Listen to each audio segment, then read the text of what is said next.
Ayan, so yung mga idol, magandang umaga. Tatapos na namin mag-almusal. Nakita ko tong speaker ni Papa ko. Ito. Tignan nyo. Ayan, pinalas ko na yung yung takip niya kasi sobrang dumi. Ayan, brinas ko na para kuminis-kinis yung paintbrush para malinisan. Yung speaker na to pala, dalawa to. Ito yung isa. Ito yung isa. Tapos ito yung ampli. Yan. Kung sa ibang bansa nagtatapon sila ng gamit pag luma na, dito sa amin sa Pilipinas, kinikip namin ito hanggang napapakinabangan pa. Yan, regalo ko sa tatay ko yan noong nag-60 siya. Eh, naalala ko nga nun nung binigay ko yan sa kanya. Pinapili ko siya kung pera o itong gamit. Kasi binalot namin to ng mga kapatid ko sa yung malaking pambalot. Yan, siguro nalaman natulugan niya na speaker. Kaya kahit anong offer kong pera dito, hindi niya talaga mas pinili niya tong gamit niya kasi sabi niya yung gamit daw pagka nawala na siya, okay pa rin daw yung mga gamit pa daw namin. Yung pera daw kapag naubos, na daw. Yun ang sabi niya. Hindi ko malilimutan yun.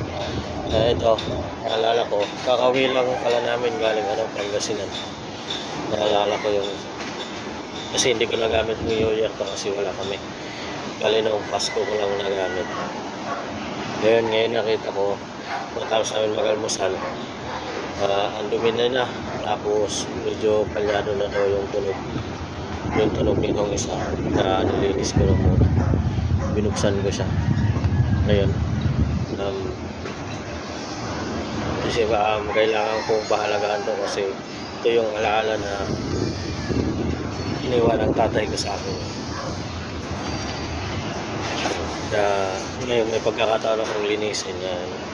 Nilinis ko na magamit ulit kasi yung asawa ko nag-request siya na patunogin na namin kasi baka daw kasi yun na-share ko lang kasi may memorable sa akin tong gamit na to.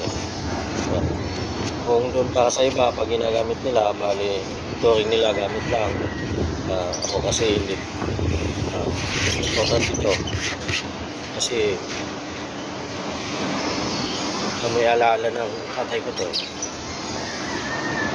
Ngayon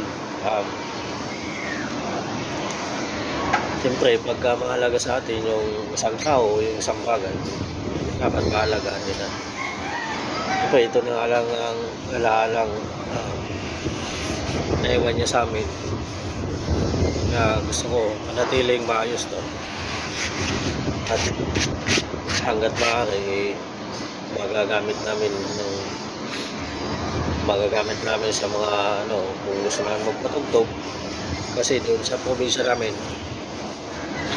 sa Bicol, ito talaga yung pangarap niya na magkameron siya nitong speaker nito. Kaya nung birthday niya 60, ito yung niregalo ko sa kanya kasi baka pag uwi niya ng Bicol may magagamit siya doon. Yun nga lang, hindi na siya nakauwi ng Bicol. Bali dito na si Papa ko namatay sa Laguna.